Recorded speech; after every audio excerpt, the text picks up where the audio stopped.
What is going on, everybody? It is your boy Baddog, back with another New York Giants video. Thank you for watching. Do me a favor, hit the like button, hit the subscribe button, ring the bell. We're talking a lot about the Giants, the changes that are going to be made here in the offseason, obviously, and looking forward to the draft. This is really all we have at this point. And this video I want to talk about Joe Judge, the possibility of him staying here, the New York Giants as an organization, the New York Giants season that was in 2021, which is an absolute embarrassment, putting it nicely. I've been a Giants fan for 40 years, man. I have seen some great times here. I lived through all 4 Super Bowl titles, 5 Super Bowls total.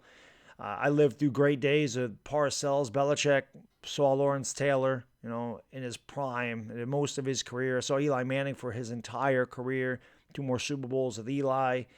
And I also lived through some lean years. After we won the Super Bowl in 1990, the Giants made 2 playoff appearances throughout the decade of the 90s. I lived through Ray Handley. I lived through Ben McAdoo.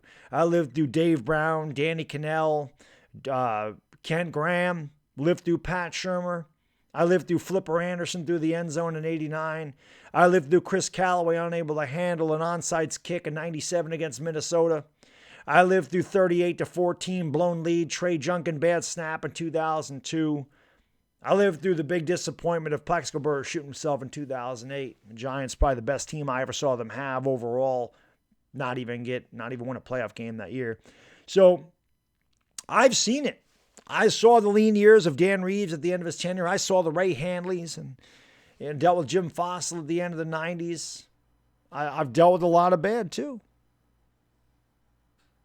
But this is about as low as it's getting. In the 38 years that I'll watch the Giants, and there's no doubt, I love the Giants, man. I bleed blue. They're a massive part of my life.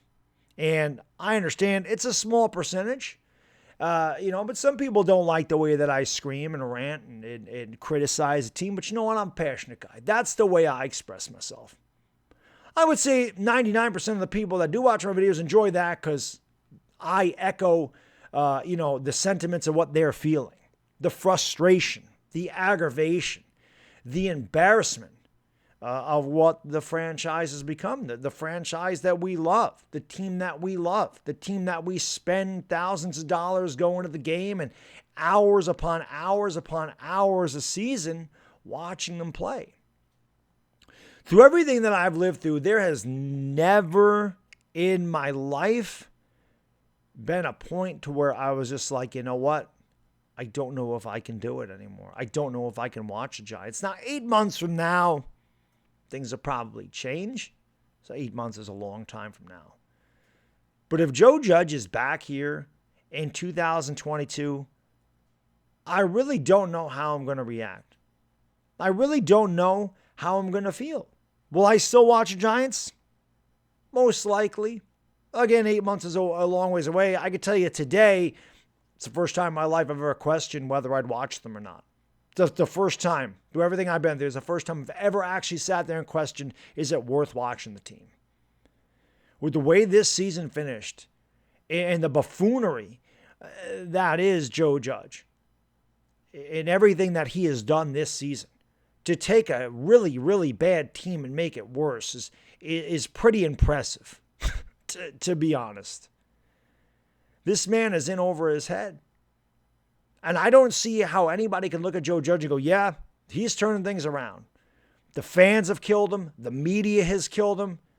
He talks about all these players that love him. I saw 3 people come out and say that they like the guy, Daniel Jones, Dexter Lawrence, and Leonard Williams. I didn't see anybody else. Maybe more people came out on Twitter and said it, but that's 3 guys that have a 53-man roster. He's completely inept at what he does. And last year, he gave us hope. I bought it. I bought that opening press conference. I bought it. I was all on board. I said, this guy is going to be different. He's going to be well, he's different, all right. We started off 1-6 last year, and it didn't matter to me. It didn't matter. I still felt like he was the man for the job. I even came out and made a video after we were 1-6, said we're the best team in the NFC East. I truly believed that. People are like, oh, you're just doing that for views. No, I truly believed we were. The Eagles were a train wreck. Cowboys had lost a quarterback. Washington was really no good, and we had beaten them. It was our only win of the season, so I felt like we really had a chance in the division, which we did have a chance. last week of the season. We were 5-3 in the last 8 games, including a win with our backup quarterback in Seattle. And we competed a lot. And I said, man, we're moving in the right direction. I really thought that. I really thought that going into this year. But from the opening game, I was all over Joe Judge, and I was relentless, and I haven't stopped since. Because when he threw that challenge flag on the scoring play in Denver, it just made me think to myself, this guy has no clue. That really opened my eyes. When this guy preaches fundamentals and execution, and he talks a big game, and then on the field, he does the complete opposite. This man is a pompous ass who acts like a tough guy, and then he acts like a scared kitten when he's coaching on the sidelines on Sunday. There's been so many things that he has done wrong, man. He's a bad situational coach. I understand we have a lack of talent here. The last 6 games are embarrassing. I think we got outscored 163-56 in the last 6 games, which is utterly ridiculous. It's the fact that he can't coach up any players. It's the fact that very few players, if any, have gotten better under his watch. You say Andrew Thomas. Andrew Thomas dealt with an injury all last season. Got better. Xavier McKinney played 4 games last year. What were we comparing Xavier McKinney to in a 4-game stretch? You know, who else got better? We brought in Kenny Golladay, $72 million. The guy doesn't see barely any targets, doesn't even catch a touchdown. Joe Judge has a hand in who we draft. Don't fool yourself. They believed in this offensive line going into the year. It was terrible. It was terrible. But it's the way he coaches. It's the inability for clock management. It's utter confusion in the last 2 minutes of the half when we got outscored whatever it was, 78-0, 75-0. In the last 2 minutes of the first half this season, we didn't score a single point in the last 2 minutes of the first half. He didn't know if he was coming or going. It's decisions like playing field position. When our offense can't do anything with field position anyway. That just doesn't make any sense. Trying to play field position right there for what? The defense did as good as it could, but that's not a 3-and-out defense. That defense gave up a lot of yards. That defense was a bend but don't break defense. So neither one of the sides of the football played any kind of field position regardless, and our punter was terrible. Our special teams are terrible. It just shows he has no football acumen. He has no idea about game situations. I can't do another year with this guy as a head coach. I don't know what anybody sees in him. I don't understand. You have him going on an 11-minute rant about prior coaches and throwing Pat Shermer under the bus, who's not even part of this organization, taking a shot at Ron Rivera, firing Jason Garrett, getting in a physical altercation with Mark Colombo, having Kelvin Benjamin say, this guy's terrible, I'm not going to play for the New York Giants, having 3 other veterans come into the training camp and retire within a day, had his own fist fight in training camp. So again, this guy talks all about it and nothing new. And every time you think you've seen it all, it's almost like Joe Judge trolls us with getting worse. Again, we're going to go to yesterday. The quarterback sneak, the double quarterback sneak on 2nd and 11 and 3rd and 9. Reverse wishbone formation quarterback sneak. Joe Judge came out in that 11-minute rant and talked about how these players play hard for him. They don't quit. He quit on them.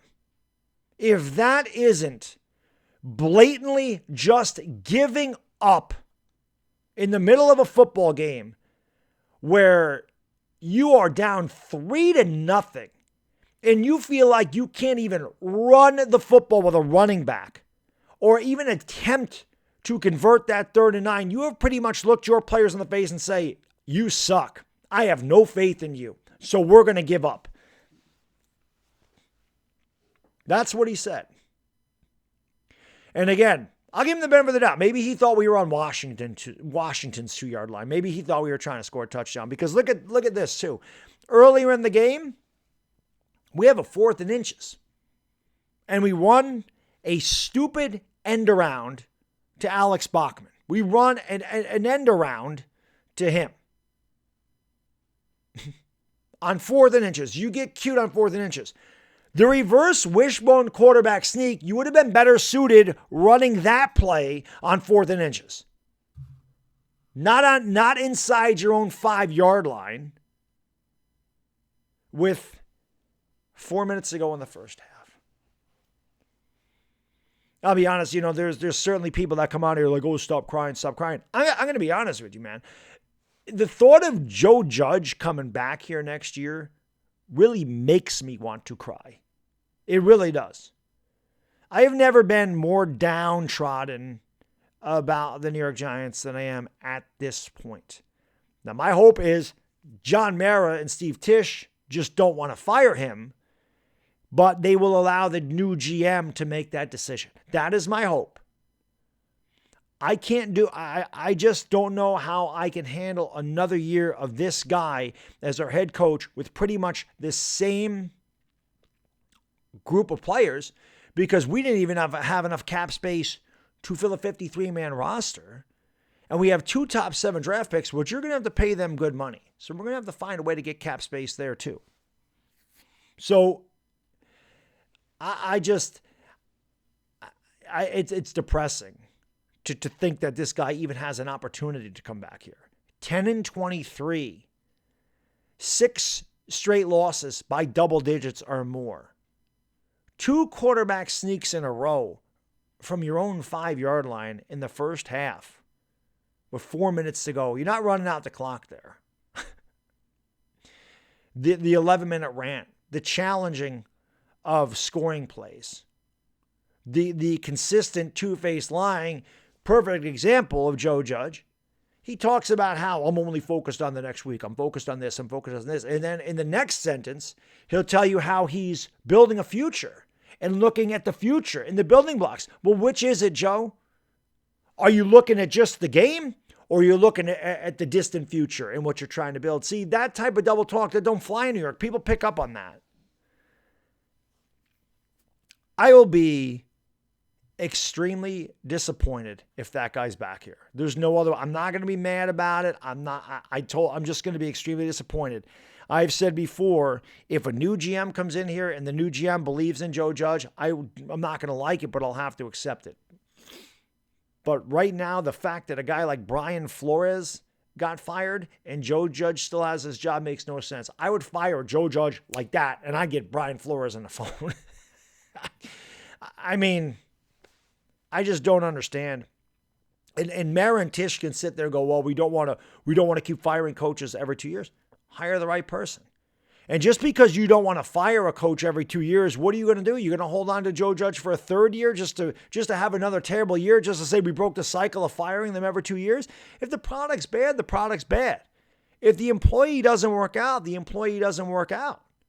I mean, if you're running a company and you hire a manager to do your bidding and the manager stinks and you got to fire him, and you hire a new manager and that manager stinks, you got to fire him.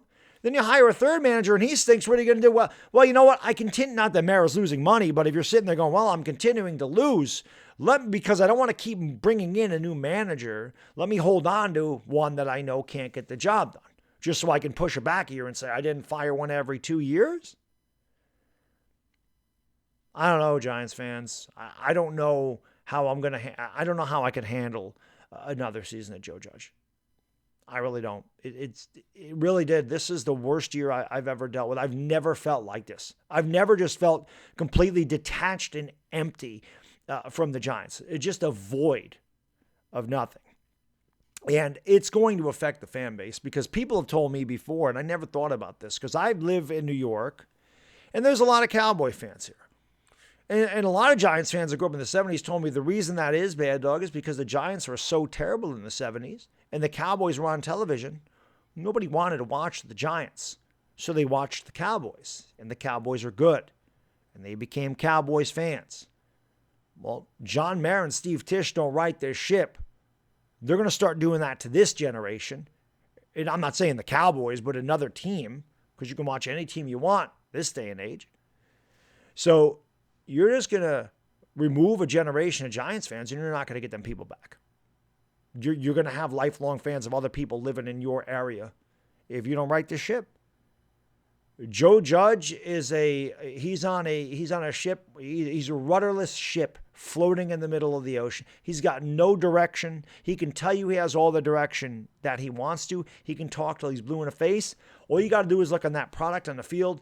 All you got to do is look at his play calls, his just debauchery of every situation, if that's even a word, that he just messes everything up.